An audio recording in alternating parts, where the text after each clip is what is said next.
Good evening, Mr. Bond fans. What would some kind of hero be without some kind of villain? Without a doubt, the James Bond film series contains one of the most dastardly, menacing, and iconic rogues galleries in all of cinema.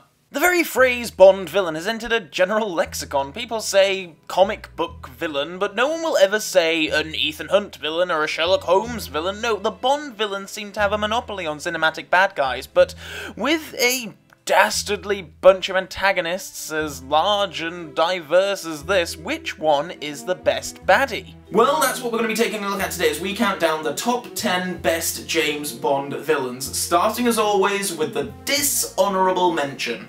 Okay, not going to lie, this was probably the hardest dishonourable mention I've ever had to do. There are a few Bond villains I've never really loved. Largo, Green, Stromberg, Whittaker. None ever left much of an impression, but they all had at least one gimmick each that made them somewhat identifiable. The same cannot be said for Aristotle Kristatos from For Your Eyes Only. Now, I need to start out by saying that this is in no way a burn on Julian Glover, who I think is a great actor, and from, I've seen him in plenty of things, from, like, Star Wars, Game of Thrones, Indiana Jones, and the latter of which he did a really great turn as a villain. But Kristatos is just so damn dull. There's nothing to this guy. He has a kind of cool lair in that monastery, but apart from that, there's really nothing terribly identifiable about this guy other than the fact that he looks a little bit like a Soviet revolutionary. His plan to steal the ATAC device for the Soviets is a little weak, and he's just kind of the middleman, isn't he? I mean, God, even General Gogol feels like more of a threat in this film than Kristatos. Got two quick shout-outs here. The first for Octopussy villain Kamal Khan. I've heard fans dog on this villain a bit, but I just love the sliminess that Louis Jourdan brings to the role, and I just love the moment when he winces Orlov smashing the Fabergé egg. It's like he cares more about the art than he does their ultimate goal, which is fantastic. But also a big shout-out to Dr. Kananga from Live and Let Die. I absolutely adore Yaphet Kotto, and he brings so much to Kananga. He's strong, he's physical, he's smart, he's charming, he's humorous, and yet underneath all that, he just has the ability to get such a wild look of crazy in his eyes. He's such an effective villain, and misses out on the number 10 spot on this list by just a hair. He always did have an inflated opinion of himself. Number 10.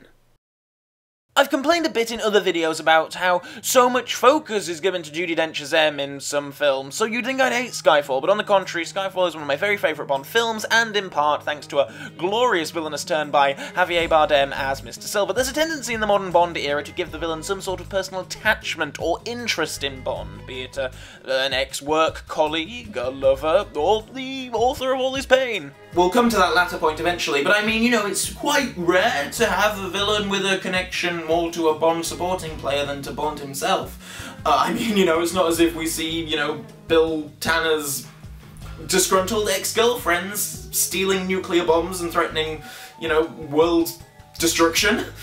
And yet, having Bond caught up in the situation is actually brilliant, and it's obvious how it reflects on him. Silva is probably the most downright crazy of all Bond villains, in that he really does feel like an escaped lunatic. Normally, Bond villains have some kind of composure, but Silva is the king of crazy. So crazy that it's quite a stretch to believe he could actually successfully carry out his elaborate escape from MI6. But, nah, whatever, it's a Bond film, I buy it. Number 9. Hold the presses. This just in. A bit of a controversial one here, maybe, as I don't know too many fans who will necessarily mention this guy when it comes to favourite Bond villains, but I have always loved Jonathan Pryce as Elliot Carver. Let the mayhem begin. He's basically Rupert Murdoch as a Bond villain, which is pretty interesting considering that Rupert Murdoch's News Corporation owns 20th Century Fox, which have quite a lot to do with the home movie releases of the James Bond film series. Now, I wonder if Murdoch has ever actually seen this particular one in the series? Anyway, Pryce plays Carver pretty big and pretty broad, pretty consistently throughout the film, and I love that. It would have been super easy to make Elliot Carver a softly spoken, quiet kind of guy, which I think can be the obvious go-to for a lot of villain performances, but Price plays it to the hilt, and I love it. I think his plan is actually pretty interesting and different too. I know it's not a terribly original angle, but the whole thing about creating bad news in order to be the first to report on it is lots of fun. Yeah, fun. That's the word I use to describe Elliot Carver. Fun. Like, he's a really fun villain. Number 8.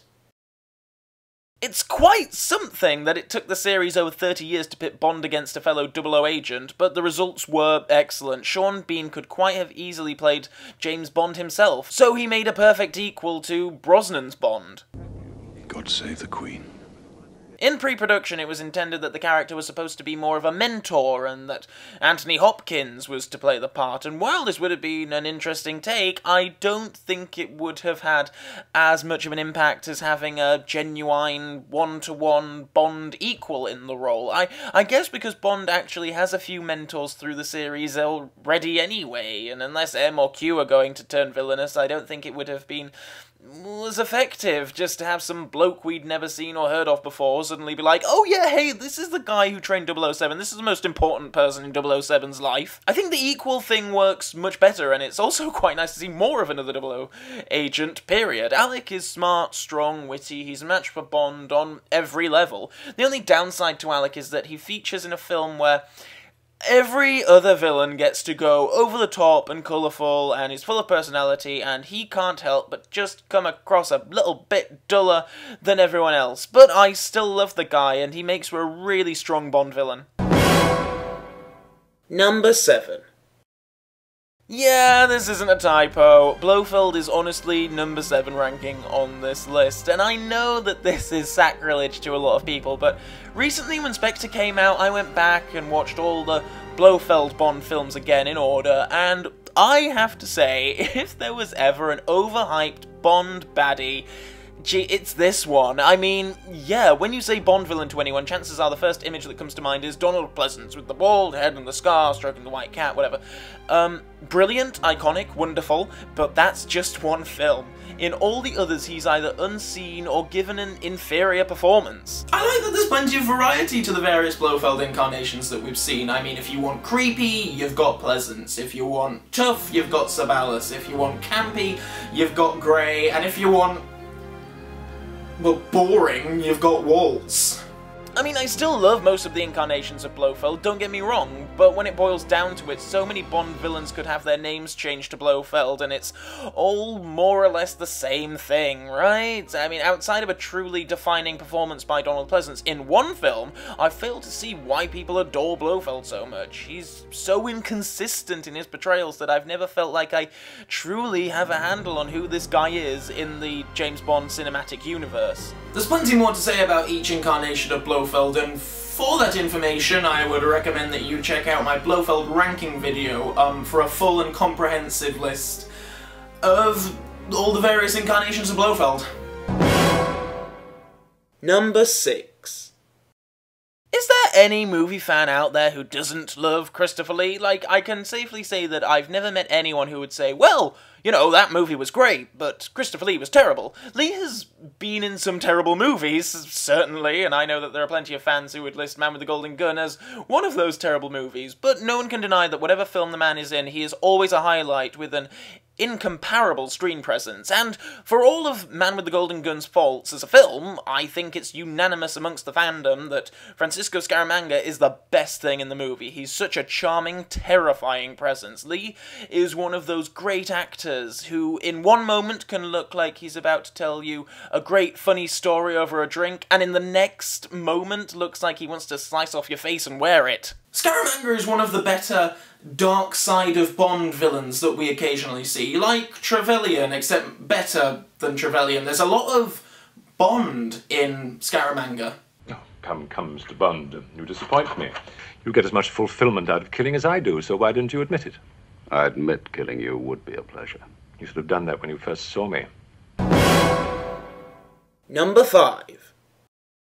There are few Bond baddies as completely stark raving bonkers as Max Zorin, but when you're played by Christopher Walken, how can you be anything else? He's even the only villain in Bond history who seems to find his own death quite amusing.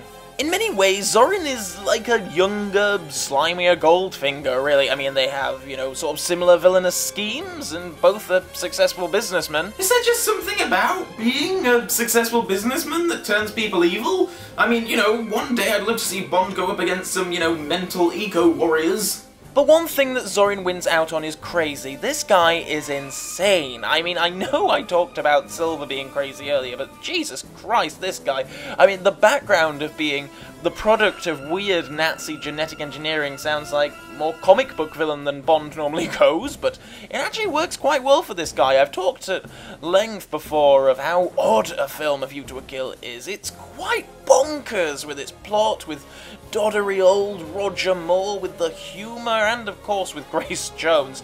There aren't many actors who could hold their own stood next to Grace Jones and still make an indelible impression, but Walken does just that, unlike, you know, Trevelyan, for example. Christopher Walken is in that Christopher Lee zone of someone who acts in a lot of terrible movies, but he's always something of a highlight and is going to bring his own thing to the table no matter what film he's in. Christopher Walken, unsurprisingly, brings a Christopher Walken Bond villain to the series. Number 4. I have a feeling that this is going to be the one that I get the most stick for, but hear me out. First of all, I want to be absolutely crystal clear that I think it is completely obvious that Elektra is the big bad villain of The World Is Not Enough, and Renard is her henchman, because I hear a lot of people sort of say, oh no, Renard is the main villain, and no, he isn't. I mean, pretty much everything Renard does is in service of Elektra's plan. Secondly, can you believe it took this long to have a female big bad villain in a Bond film? I mean, people can hold up Claire, I guess, but she was always taking orders from Blofeld. She was never the lead villain. Elektra is really the first main female villain we ever saw in the series, and that probably accounts for a lot of why I like her so much. I get it, Bond usually has to kill the villain at the end, and focus groups might think that Bond is a bit of a dick if he consciously kills a woman. But I think that that's a shame, because I think that the best personal stories for Bond are the ones that involve the women in his life, be it M, or his wife, or a former lover in Paris Carver, or falling in love with a villain, like Elektra.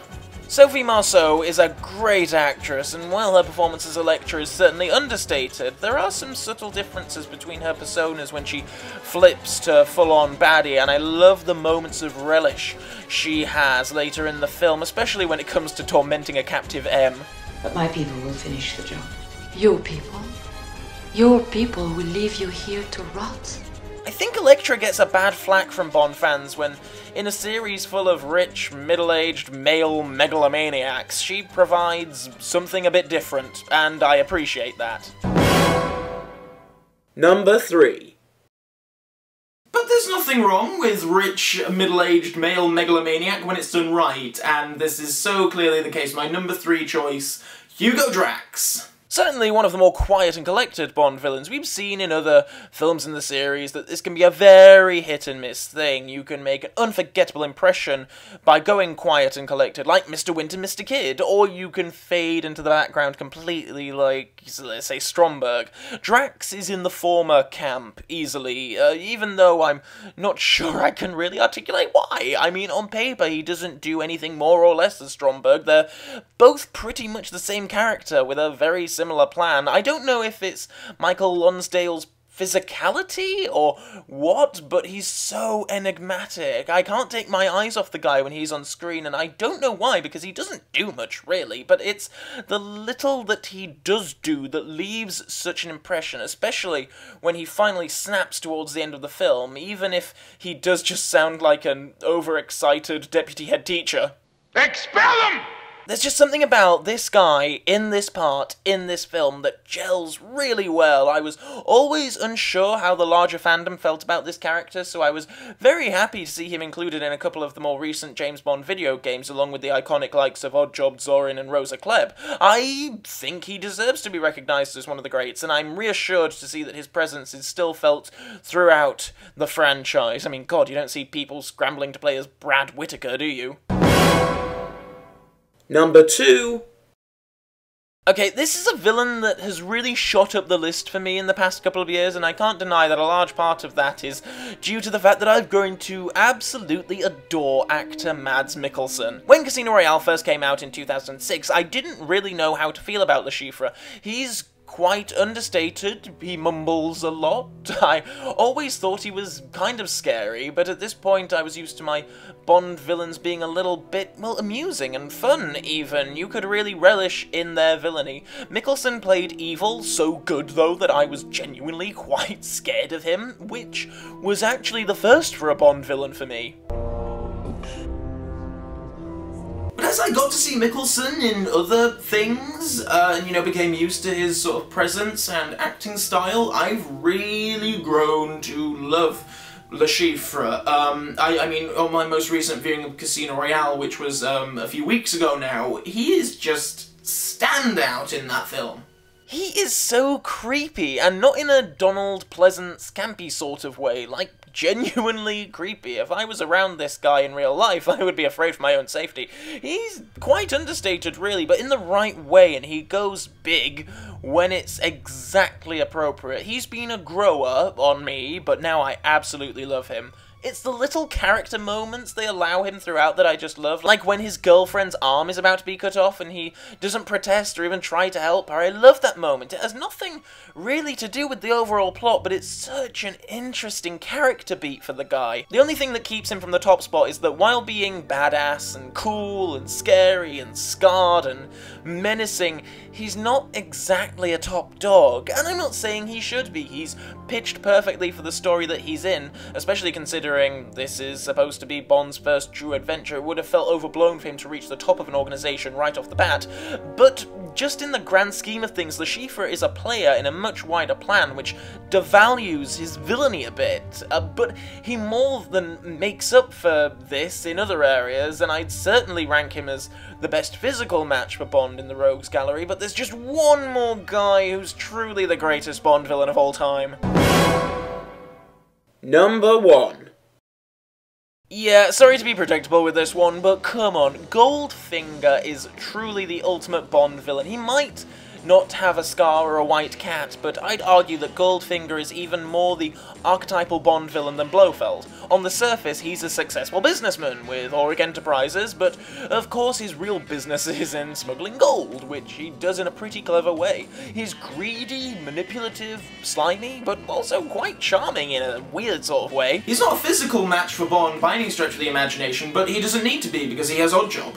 But I think one of the main reasons why I love this guy so much is that his villainous scheme is probably the most ingenious in all of the film series. At first we think he's just planning to steal gold from Fort Knox, but instead he wants to radiate it, rendering it useless for nearly 60 years and increasing the value of his own gold and giving the Chinese, with whom he seems to be partnered, an economic advantage in the ensuing chaos. I think that's just genius. The film could have easily have just had him try to steal the gold, much like in the book, but that wouldn't have been half as interesting, and I love how during the film drips and drops of Goldfinger's ultimate scheme are fed to us until we eventually see Bond work out the whole thing. He's such a selfish bastard too, like how he screws over his Chinese ally, and he's even instrumental in Oddjob's death. Like, he's willing to sacrifice the one guy who would stand by him no matter what. But this could be my favourite Goldfinger moment for the villain, when he sees the enemy and he instantly jumps into action. He has his costume ready, he mows down the American troops, and then makes his getaway. Heck, if he hadn't been so hell-bent on airborne revenge against James Bond, then maybe he could have, you know, made off to Brazil or something and lived, you know, a quiet, comfortable life there. His death is also something of an iconic Bond villain demise, sucked out of an aeroplane window. It's such a good death, they couldn't help but replicate it for Bond's 40th anniversary on screen with Gustav Graves. I'll end this adoring monologue of the best Bond villain by also giving a shout out to Gert Frobe, and also Michael Collins, who provided the physical and vocal performances for Goldfinger respectively.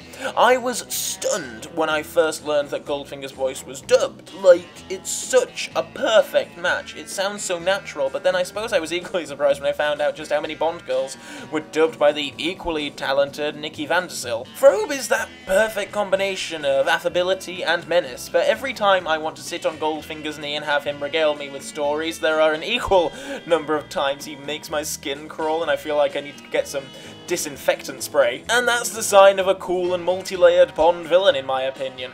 Goldfinger is truly the gold standard of Bond villains. I'm really sorry about that last line. Like, I really did try to resist that pun until the very end, but, you know, it's not... I'm not above that sort of thing by any stretch of the imagination. But that does conclude this list, so as ever, I'm incredibly interested to know what your guys' opinion is of this list. Please leave your own list in the comments section below, and feel free to have a go at me for being completely and totally wrong for putting Blofeld so low on this list. Until next time, Bond fans, so long for now.